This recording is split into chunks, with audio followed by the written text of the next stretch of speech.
Hello and welcome to another edition of the PHNX Dbacks podcast right here on PHNX.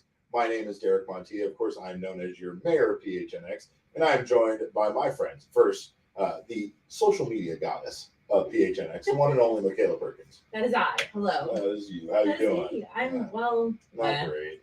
I'm a little sad. Yeah, but we're also joined by my vice mayor, my friend, my co-host, the one and only Thunderstick Jesse Freed. I feel so much bigger today. I'm like so much more prominent on the screen. Like my face is like twice as big as your guys' faces now. This is really weird. No. Oh wait, was that last night? Get out of here. All right. No, we're not excited tonight. That's not a happy night. Anyway, thank you guys so much for tuning in, whether you're happy or sad. Thank you guys so much for joining us. Of course, this show is brought to you by the fine folks at the DraftKings Sportsbook. Go download the DraftKings Sportsbook app now. Use our code of PHNX and bet just not a lot of money, just a little bit of money over at the UFC 273 fight card. If you bet on $5 on any fighter, you will win $100 in free bets, no matter who wins that fight. And that is over at the DraftKings Sportsbook this weekend. Thank you guys so much for joining us.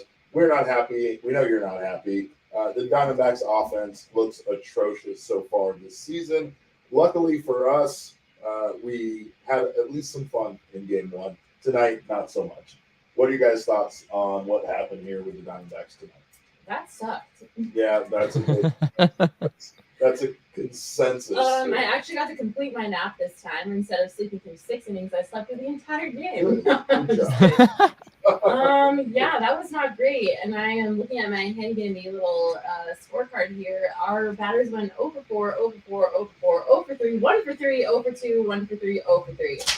That was bad. We were almost no-hit once again. The Padres, the first team since 1974 to carry a no-hit bid through 6 innings in their first 2 games.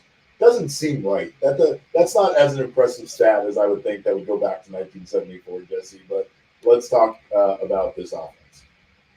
Yeah, it was pretty rough. It was pretty rough tonight, and I don't know about you guys. I personally felt for at least a while there that it was kind of like, oh, we got him right where we want him, right? You know, we're being no hit after 6 innings, no big deal. We're going to come back in the 9th inning. Seth Beer will triumphantly emerge from the bench. The pinch hit, I was like, oh, baby. Here we go. That's the one I was right now, but then I was back to sleep.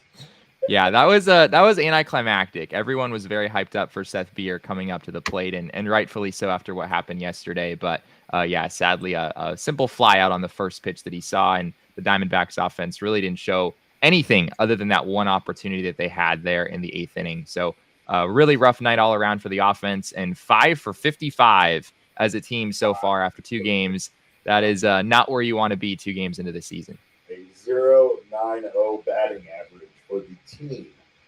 And I mean, again, there's a lot of things that we have to, I think, take a look at. I think there's a lot of things that we have to still see a bigger sample size of, but right out of the gate, the offense does not look good. And, rightfully so, there were a lot of people questioning why Seth Beer, who was our hero from last night, wasn't in the lineup. We did get to see him pinch hit, but, again, wasn't in the lineup. Jesse, basically that's a lefty-on-lefty situation, right? Yeah, lefty on lefty was definitely the factor there. And frankly, we talked about it a lot. The Diamondbacks have a lot of left-handed hitters. And so there were several lefties in the lineup today, nonetheless, right? David Peralta's still in there. Dalton Varsho's still in there. But yeah, Seth Beer, I guess at this point, he hasn't played a whole lot of games at the major league level. Maybe the Diamondbacks are trying to protect him a little bit against lefties early on. I don't really see much of a need for that personally. If you look at his minor league splits, Seth Beer was pretty much the same hitter against lefties and righties last year in AAA. So I don't really see the need to do this, especially when, as we saw tonight, the rest of the lineup against lefties is not necessarily a whole lot better, at least as of this moment. I think this is one of those situations where Lovullo deserves some criticism when it comes to this lineup. I think Lovullo deserves a bit of the negativity that he's received from what I've seen on Twitter and on social media a bit over Seth in the lineup. Now, you know, if Seth Beer bats tonight and goes 0 for 4, then we're not having this discussion, right? You might even say like, hey, why didn't he try to fit some right-handed bats in there, even though they have very few of them? I just think that this is what we've talked about with Lovullo in the past. Mm-hmm. We've talked about him sitting guys when they're hot. We've talked about him sitting on some sort of streak, or they were the big hero the night before. And we are just 2 games into the season to have the man that had the big walk-off hit, Seth Cerveza, sitting up. Now, I mean, I get there's a method to his madness, but is this Lovullo once again playing himself with kind of maybe overthinking this, or is there actually something to maybe protecting Seth Beer from going out there and having a bad night after being on such a high from game 1? I don't think it has anything. Yeah, go ahead, Mac. Go ahead. I was gonna say I think it might have just been Torey Lovullo overthinking it, because if I'm Torey Lovullo and I have a kid who just was the hero of this team and hit a 3-run walk-off home run, I'm putting his ass back up in the lineup and be like, go out there and hit bombs, kid. Right. Like, to me, that just instills a sense of doubt in Seth Beer's mind. He's like, well, does my manager not believe in me? Does he not think that I can handle a lefty on lefty situation? Like, I don't know. I don't understand that situation at all. I was really, really disappointed when I didn't see Seth in the lineup tonight, because I think he earned it. I mean, I think there should be a rule that if you hit a home run in the last game, you're back in the lineup for the next game. But regardless, I don't care how tired you are. I know. It's not like I play baseball or anything, but geez, I was super sad I didn't see Seth in the lineup tonight. I think it's safe to say that Torey Lovullo has never operated that way, and that's pretty well documented at this point. Like, yeah, if you hit a home run last night, it almost feels like you're less likely to be in the lineup for the next game at times. Right. But yeah. Seth Beer's a mature, a very mature kid. I don't think his confidence is shaken or anything right now. I'm sure he understands the situation. He's just happy to be on a major league roster and hopefully have consistent playing time for the first time in his career. But yeah, I think it's an unnecessary move. He doesn't have significant left-right splits, and I expect that moving forward, we'll probably see more of him against lefties. I hope so. I hope so too. And before we move on, I just want to let you guys know once again about our sponsorship partner, OG's Gummies. Jesse, you can earmuffs on this one, I guess, but we're excited to be a part of the You're OGs. always trying to because the OGs. I know, because Our you're sweet wholesome baby and innocent. You're a sweet baby Jesse. And oh my gosh. OG is one of you do live in Seattle, Jesse, so I mean you get plenty of that there here. You've been there before. I live within 2 miles of at least 20 dispensaries or something like that. Yeah, so yeah, I wouldn't worry too much about me. Yeah. And I think that's the thing about it, right? It's life, and everybody kind of has a chance now to try brands like OG's. And OG's is honestly one of the best here in Arizona. They're first original scratch-made cannabis kitchens and is dedicated to creating innovative and memorable cannabis-infused products that flavor life's journey. The one thing that they talk about with OG's products is that the accurate dosing. And I know people that aren't familiar with edibles don't really get accurate dosing, but literally they'll make a tray of gummies before they form them into the individual squares. And they can have the THC product that they use, whether it's oil, whether it's Rick Simpson's oil, whatever they have in there, can be dispersed however, right? Like you can literally get one piece that has way more than you think in it versus a piece in the same bag that has nothing. And that's an actuality with edibles. So you got to be careful on the companies that you're dealing with. They're definitely not a one-size-fits-all product either. Remember Derek's advice. You can't untake it. So just slow your roll when you're taking it, and make sure that you go and try OG's product. It's proud to offer a wide range of products for all demographics and preferences. And when I say that, I say start small, start slow. Their motto is flavoring life, and that's something we can all get behind. Check out OG's brand. If you're interested in trying the amazingly delicious variety of flavors that OG's brands has to offer, go to ogsbrands.com. That's OGEEZ brands.com to find OGs near you. And Jesse has 20 dispensaries in his neighborhood, so he has no problem finding one. But much like Makayla said, the orange creamsicle indica, perfect night's sleep. 10 out of 10. And it's something we might need tonight after tonight's game. I mean, I don't know. You might have fallen asleep much like Makayla during the middle of the game, but I hope you didn't miss out on Merrill Kelly's brilliant performance, because he was exactly what the Diamondbacks got out of him last year, maybe even a little bit better. And again, showing that he's the most consistent pitcher in this rotation right now. Yeah, absolutely. I mean, he threw 4 scoreless innings. He had 7 strikeouts. He was carving them up out there. I saw a great mix of pitches. He was dead on with his zone. He was locating those like no other. And to me, it seemed like he was more of an ace than Madison Bumgarner is. And I think the consistency factor more than anything is my favorite thing about Merrill Kelly. I feel like I can take a deep breath when he's on the mound, and I'm not like sitting there like white knuckling my seat, because I just have confidence that he's going to go out there and pitch a good game of baseball. And that's what we saw tonight. It was actually the bullpen this time that kind of let me down. Actually really let me down. But I'm really happy with Merrill Kelly's performance. Like I said, the consistency is probably one of my favorite things about him as a player. And it kind of, I know I said this last night, I'm really worried about our starting rotation, but he is like the one piece in that rotation where I'm just like, okay, it's going to be fine. Everything's going to be fine. Well, and you know, like you said, I think, you know, the one thing about the Diamondbacks is Madison Bumgarner is not their number one. He might start first. He might be one in the depth chart, but you know, between Merrill Kelly and Zach Gallen, there's probably your 1-2 punch right there, with Madison kind of falling in more in the third or middle of the rotation. But the Dbacks pitchers, for everybody that were concerned about Merrill Kelly being so brilliant but only pitching 4 innings, they're right now being limited to about 75 to 80 pitches, and that's per Torey Lovullo. That's the first time out through the rotation until they're fully stretched out. And you know, I know, I get it. The fully stretched out thing is something a lot of people don't understand. Even I don't understand at times, but they take it slow. They do small increments on increasing the pitch count until they're up to the 90s and the 100s. And right now, with the shortened spring training, they're just being cautious with their guys out of the gate. Even Manea tonight, who was brilliant against the Diamondbacks and was thrown a no-hitter, was pulled after about 88 pitches. So like, you know, again, even the Padres had something wonderful going with him. They go to Hill, and he immediately does what he did last night against the Dbacks and gives up a couple of hits. There's someone that was sitting near me in the stands, and when Manea got pulled, they started freaking out. Like, why are you pulling him? He's throwing a no-hitter. I'm like, he's throwing 88 pitches, and it's like the first week of the season. You got to get him out of there before he hurts himself. It's tough, right? It's kind of like what they said about Madison Bumgarner last night. It wasn't the amount of pitches he had thrown in the game. It was the amount of pitches he had thrown in the inning. Like Lovullo said, I could not let him go out there and throw again without being fully stretched out after throwing 45, however many he threw in that inning, in the third inning. Yeah, you kind of have to wonder, you know, if this is 2 weeks from now, you know, does Sean Manea finish this game, and we're here chugging beers again for a different reason, because the Diamondbacks just got no hit.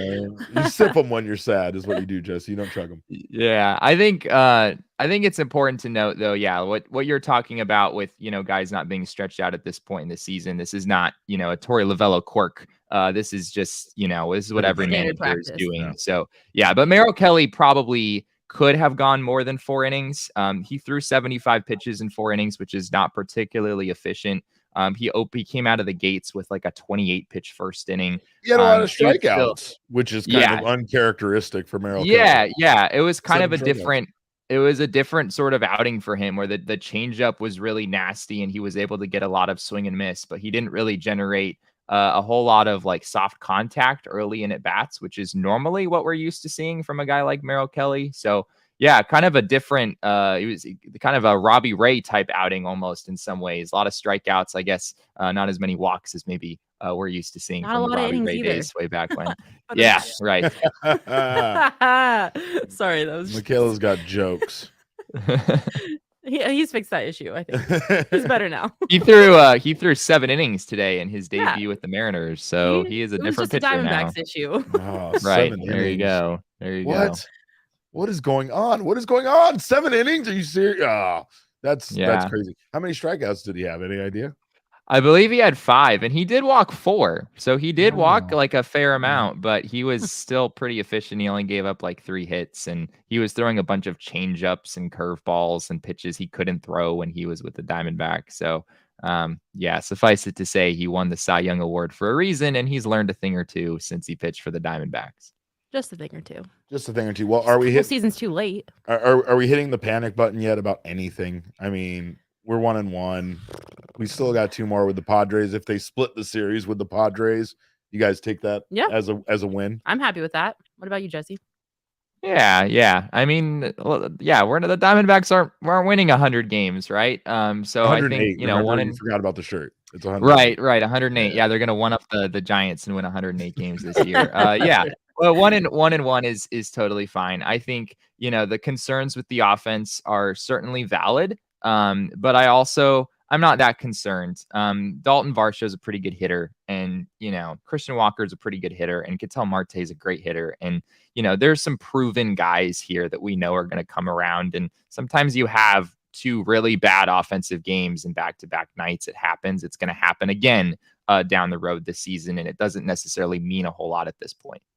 Do either of you think that the shortened spring training has anything to do with the lack of offense being generated and the guys are still trying to figure out their timing or anything like that? I mean, I don't know. I think part of it is kind of surprises me because Jesse and I were talking at one point about how much they were on a roll offensively there as spring wound down.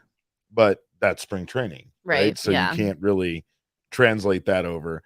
I really feel, honestly, like when I'm watching this team, it is a team of people trying too hard in every sense of the word. It feels like every batter at the plate is just so tense. There's not this looseness. There's not this confidence. There is a tension in the air that you could cut with a knife sometimes. And these guys just don't look comfortable. Torrey said it last year where every single guy was trying to get 4 hits in 1 at bat at times.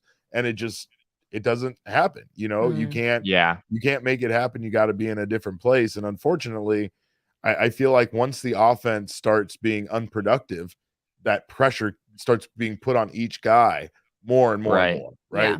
Yeah. Unfortunately, that's something I thought we were going to see changed with a new hitting coach. And I mean, these habits, this mentality, it takes time to buy into it. So it's not something that's going to happen right away. These games do concern me, though, about the offense just a bit. I mean, both nights, Jesse, you and I were texting each other about this potentially being a no-hitter. And that's not a good feeling to have after the first 2 nights, even if you're still walking away 1-1. I think the Dbacks did seem a little bit tense up at the plate for sure. But also, I think we need to give the Padres some credit here. Sean Manea threw 22 balls the entire game, and he faced 22 hitters. So on average, he threw only 1 ball to every hitter. And it felt like the Diamondbacks were in 0-2 and 1-2 counts the entire night because he was pounding the zone. And it's really hard to not be tense as a hitter when you're up there and you feel like it's 0-2 before you've even had a chance to really swing the bat or really see any pitches. So Sean Manea pitched a really good game today. Darvish pitched a really good game yesterday. And let's face it, when you're facing spring, when you're in spring training in the Cactus League and you're hitting, you're often facing minor league caliber pitching, right? You see a lot of guys who don't wind up making the team. And the Diamondbacks are getting slapped in the face with Darvish and a very good Sean Manea in the first 2 games of the season. This is a very, very different look than what they saw in the Cactus League.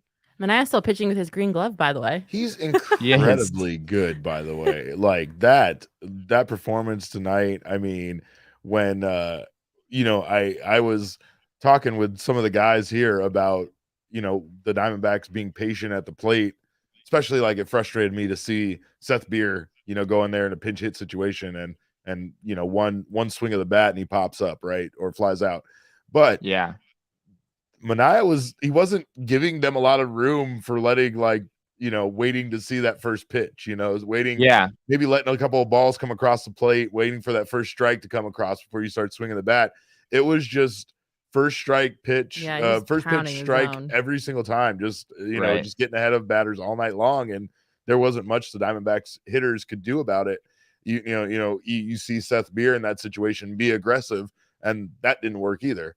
But I don't think was that against Manea? I don't think Seth Beer. No, It it was wasn't. It was against after. Dinelson Lamet. Yeah, That was that's Lamet. the That's one right. hitter he faced. Yeah. Yeah, because they brought him in to get out Drew Ellis. Yeah, which I thought was hilarious on the part of Bob Right. Melvin. I'm gonna bring in a righty so that instead of having my lefty against Drew Ellis, I have my righty against Seth Beer, who of course the Diamondbacks were gonna counter with. There's no way Bob Melvin didn't know that was gonna happen. Right. So right. I don't get that at all. Maybe he thought Lamet just matched up well against Seth Beer and was already thinking ahead. I don't know. I don't know.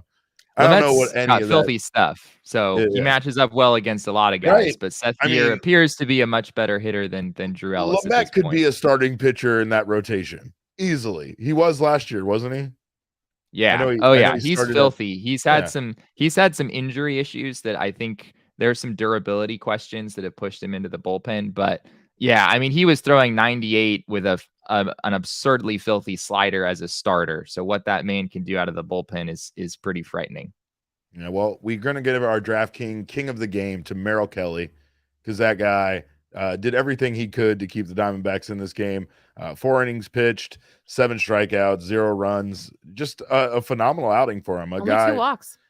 2 walks. Yeah. And I mean, again, a guy that really proved that he deserved to be extended the way the Diamondbacks extended him. So great job by Merrill Kelly. And great again, game. can't be mad that he got pulled out based on the pitch count and the manager discretion. But like you said, wasn't very, if there is a criticism of him tonight, he wasn't very efficient.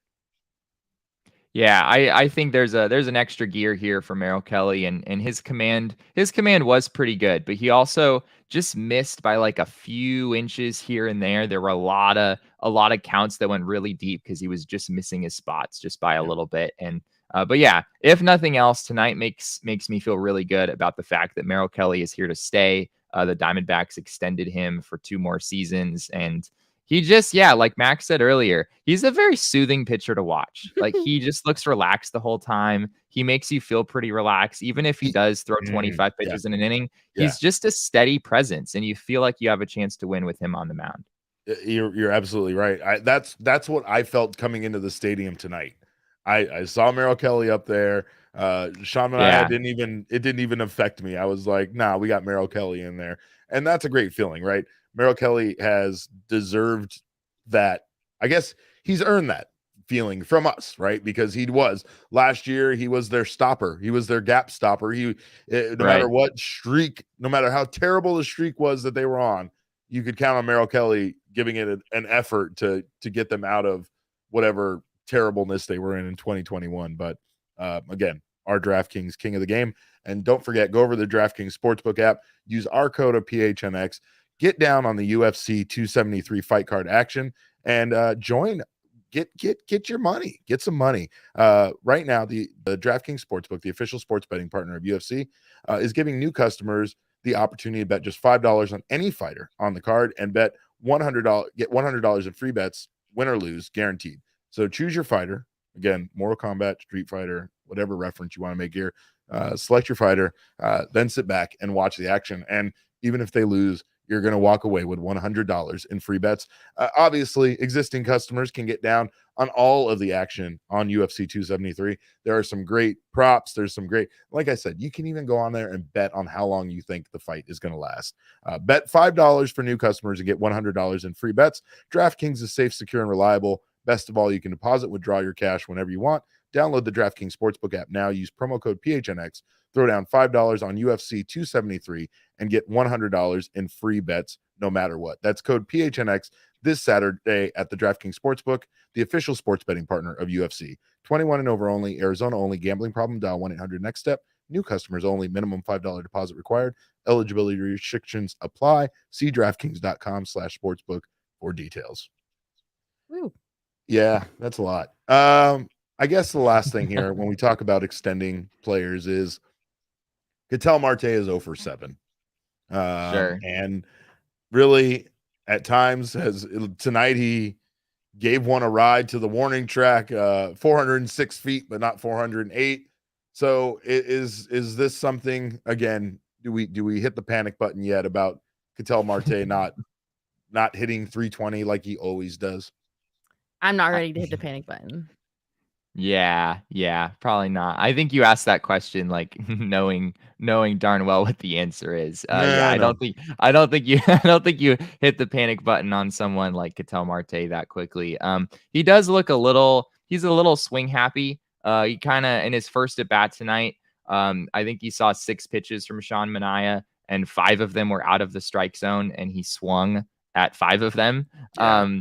And so I think, Ketel has never been a super patient hitter. He's definitely a guy who goes up there and is aggressive, but maybe he needs to tone that back just a little bit, see a few more pitches. People know at this point he's the best hitter the Diamondbacks have. They're probably going to pitch around him a little bit more than they're going to pitch around other guys. So I think if he could be a little more patient over these next few games, that'd probably be good. Well, not to make excuses for him going 0-for-7, but it's not like he's facing some Joe Schmo on the mound. Like, right, he's had to Very go up true. against 2 of the best starting pitchers in the league to start the season, which, I mean, like we said yesterday for the pregame, if there's anything that scares us about the Padres, it's their pitching staff. And clearly there's a reason why. It's because they've got incredible starting pitchers. So not to make excuses, but also, it's hard to go up against you, Darvish and Sean Manea in your first 2 games of the season. Yeah, that's a great point. Well, I do want to give you guys my DraftKings pick of the week. I'm going to give you one tomorrow too, just because it's baseball season, and I'm excited that we can bet on baseball once again. Jesse, I'm taking the Minnesota Twins to cover 1.5 run line over the Seattle Mariners tomorrow with Sonny Gray. Wow, you're hating on the Mariners just up by 5 for me. On Sonny Gray being on the mound for the Twins, and yes, I am hating on that.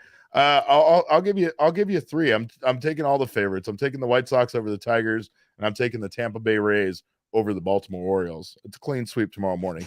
Get down on that. That's one thing. Even if you don't want to get down on this on the run line, which never changes. It's like the puck line in hockey. It's so great. You know that you're gonna probably have a good chance at winning when it comes to some of these teams, especially if you're betting against the Baltimore Orioles. Wait, is the run? Are you saying the run line is always the same? Like even for Rays Orioles? I believe it always. Yeah, like it seems to always start off at a run and a half is what it seems to start off at. Oh, wow. It might move closer to the game, but like in hockey's the same way. The puck line is always 1.5. Yeah. Okay. So, and if anybody bet on Seth Beer to get a home run in game 1, you win. You're the real winner. But there you go. Chris says the best part of this game is Mac on the show throwing her voice in with Derek and Jesse, keeping it real. Throwing her voice in. What does that mean? I don't know. What do you mean? What do you mean, Chris? Throwing my voice in? Yeah, she is. Am I not keeping it real? You're not keeping it real, apparently. No, she's going to clarify, and we're making her feel bad right now as we speak. I will say this: I hope everyone that came out to our party yesterday had a good time. I know Mac and I had a great time. I know Jesse had a great time watching. So we thank you guys for coming out to the Ainsworth, and we hope to see you guys out at future events, not only for PHNX, but for us right here on the show.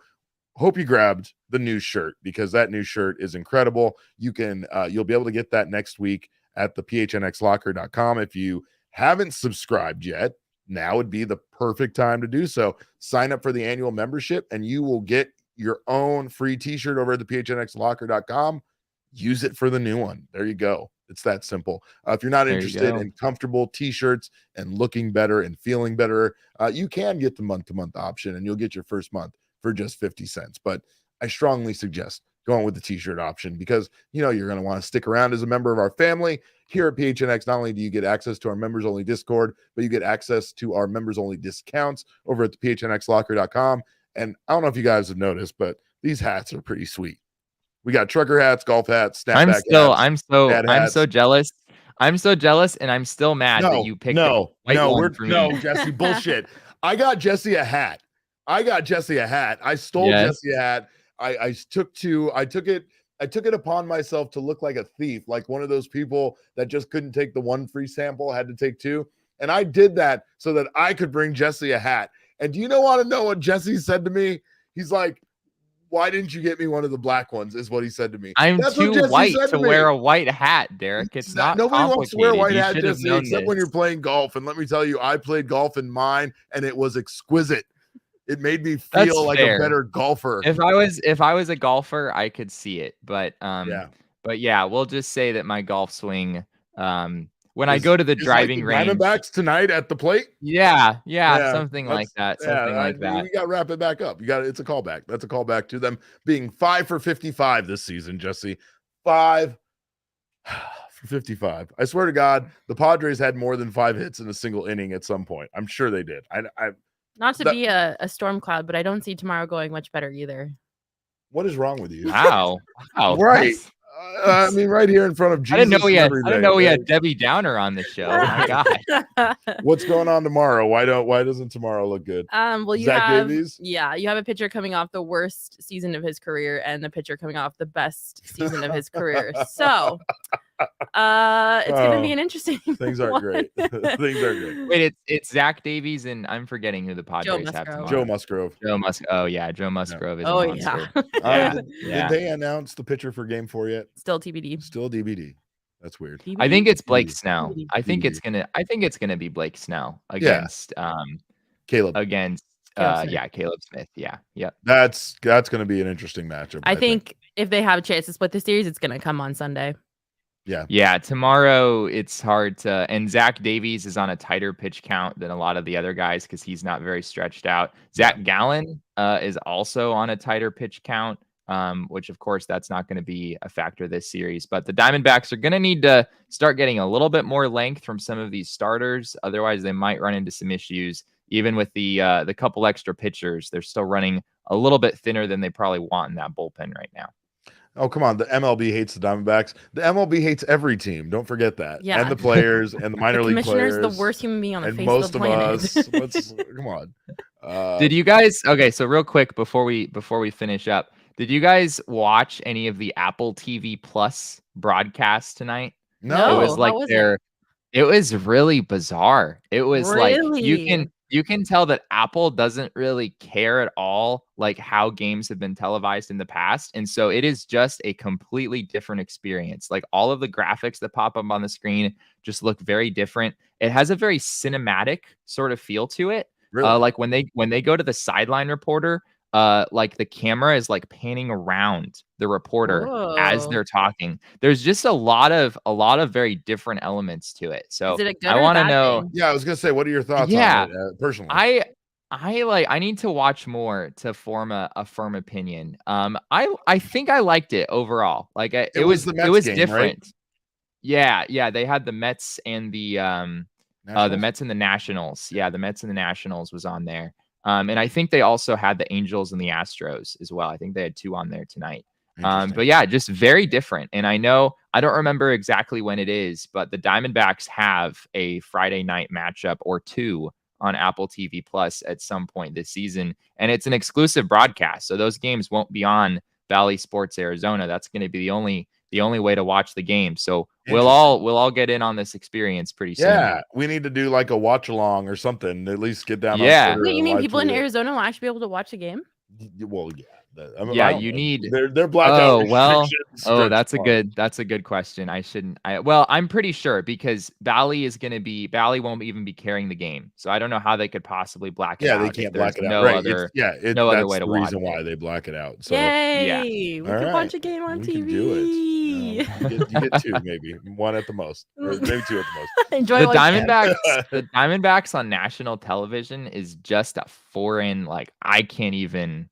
I guess it's 2017. It's when they were in the playoffs. Is really the last. I don't even know if they had nationally televised games. Right, in like a Fox Saturday game or Sunday game. Yeah, maybe at some point, but like, yeah, the Diamondbacks get very little national TV love, and unfortunately, it's a little bit hard to blame national networks for that right now, given the state of the team. Although they should have told. Yeah, Kevin Jacks does not like it. He says, "Ooh, saw what the Apple TV game looked like." It was so different. Change, Apple. It was so different. It's like kind of startling at first, but I feel like the other thing that was weird is in the bottom right corner throughout the entire game, it had the reaching base probability. So like the probability of the hitter reaching base was in the bottom right corner the entire time. It never left. And it would and it would update based on the count. So like if the count went from 0-0 to 0-1, then the reaching base probability would go down. And then if the count went to 1-1, then it would go back up. And then 1-2 would go back This down. is wild to me. It was, yeah, it's different. It's different. You guys will have to check it out next Yeah, for Friday sure. and see what you think. Definitely. If I had to be the person that was operating that bug, I would be pissed. Yeah, exactly. Yeah. Because now working games, we know there's somebody sitting in the press box Just like that has to beep, do that beep, crap every single time. Oh, poor son of a bitch. All right. Well, we thank you guys again for checking out the show. We appreciate you so much for being here to lament about this or lament. I don't know. But anyway, of course, you can follow us all on Twitter. I'm at @Cap_Kman with a K. Makayla is at Makayla E. Perkins. Jesse is at Jesse N. Friedman. And our show is at PHNX Q Dbacks. No, that's not it. God, It's PHNX _Dbacks. But of course, all roads lead to @PHNX _sports. And that's on Instagram, Twitter, and Facebook. If you're listening to us right now on your favorite audio podcasting app, please subscribe to us there and leave us a 5-star review if you feel like we deserve it. You know, Makayla is a 5-star woman. Jesse is a 5-star man. So kind. I deserve nothing. But of course, if you're watching us on YouTube, please subscribe to the PHNX YouTube channel, PHNX Sports, and sign up for notifications. That way you don't miss any of the content like this late night sad session, I guess you could say, of a post game. We this is new to us, so we don't know. We were happy last night. Now we're sad. This is a roller coaster of emotions that I'm still not prepared for. But we thank you so much for checking us out, for tuning in. Remember, go phnx.com, sign up to become a member, use our code of PHNX over at DraftKings. Go eat yourself some OGs. Have yourself a wonderful weekend. On behalf of Jesse, Makayla, and myself, we appreciate you guys once again so much for tuning in. And remember, kids, baseball is fun, but it's so much more fun when your players can hit the ball. Bye.